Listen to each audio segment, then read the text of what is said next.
আসসালামু আলাইকুম। সূচক লগারিদমের অনুশীলনী 4.1 এর 13 নং প্রশ্ন, যেখানে বলা হচ্ছে যে দেখাও যে ইজ ইকুয়াল কত 1, অর্থাৎ এই বাম পাশ সমান সমান আমাদেরকে 1 প্রমাণ করতে হবে। তো এই গাণিতিক সমস্যাটি কিভাবে সমাধান করা যায় আমরা এখন এটি দেখব। এই সমস্যাটি সমাধান করার জন্য আমাদেরকে এই ফর্মুলাগুলো মনে রাখতে হবে বা এই সূত্রগুলো মনে রাখতে হবে, যেখানে আমাদের দুটি বৃত্তি যদি একই রকম হয় এবং তাদের মাঝখানে যদি গুণ চিহ্ন থাকে, তখন আমাদের দুটি বৃত্তি থেকে একটি বৃত্তি কমন এবং তাদের ঘাতগুলো কী হবে, যোগ হবে। দুটি বৃত্তি একই রকম এবং তাদের মাঝখানে যদি গুণ হয়, তাহলে ঘাত থেকে ঘাত মাইনাস হবে। আমাদের বৃত্তি যদি একটি হয় এবং ঘাতের উপর যদি ঘাত থাকে, তখন আমাদের ঘাতের সাথে ঘাত কী হবে, গুণ হবে, অর্থাৎ এম এর সাথে এন গুণ হবে। আর কোনো একটি বৃত্তির উপরে পাওয়ার যদি 0 হয়, তখন তার মান 1।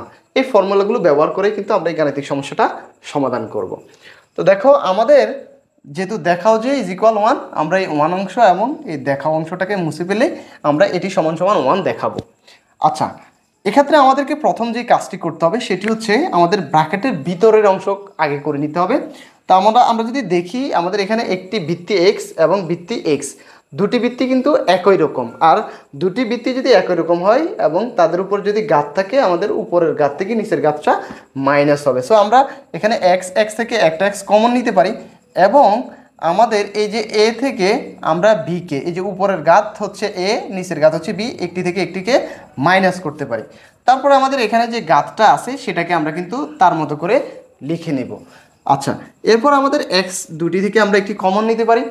তারপরে আমাদের b থেকে আমাদের c মাইনাস হবে এবং b থেকে c মাইনাস হবে এবং আমাদের 1/bc হবে।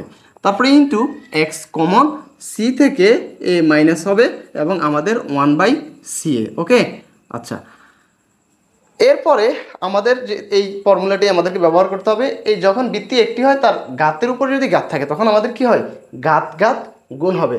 সো আমাদের এই যে একটি ঘাত, এটিও একটি ঘাত, তো আমাদের এই ঘাতের সাথে ঘাত কী হবে, গুণ হবে। আমরা যদি এখানে একটি করি a মাইনাস বি, এই যে a মাইনাস বি, এটার সাথে আমাদের গুণ হবে 1/ab। এটাকে কীভাবে গুণ করা যায়, এই যে এটি একটি ভগ্নাংশ, আর ভগ্নাংশের মাঝখানে যদি আমাদের গুণ চিহ্ন থাকে, তখন কিন্তু আমাদের উপরে উপরে গুণ, নিচে নিচে গুণ, অর্থাৎ হরের সাথে হর গুণ, লবের সাথে লবের সাথে লবের সাথে লব গুণ, হরের সাথে হর গুণ। এর নিচে যদি আমরা 1 কল্পনা করি, তাহলে আমাদের a মাইনাস বি কিন্তু উপরে আছে, a মাইনাস বির সাথে কিন্তু আমাদের 1 গুণ হবে। তাহলে হবে কি, a মাইনাস বির সাথে 1 গুণ করলে a মাইনাস বি ডিভাইডেড 1-এর সাথে ab গুণ করলে কিন্তু ab হয়।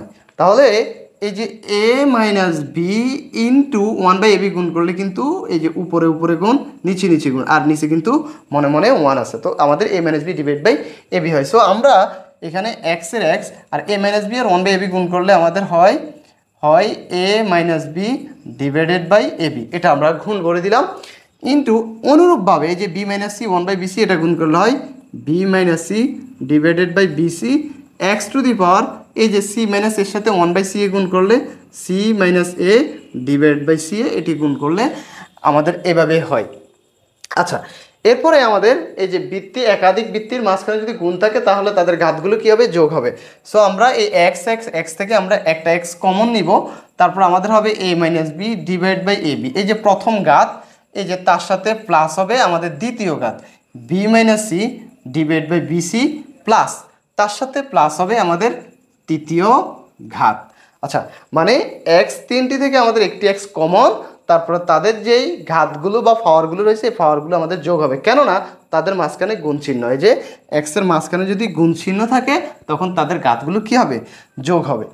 এর পরবর্তীতে যদি আমরা কাজ করি, আমাদের এক্স, এই এক্সের এক্স, এই যে আমাদের এখানে এই ভগ্নাংশের সাথে এখন আমাদের কি করতে হবে, যোগ করতে হবে।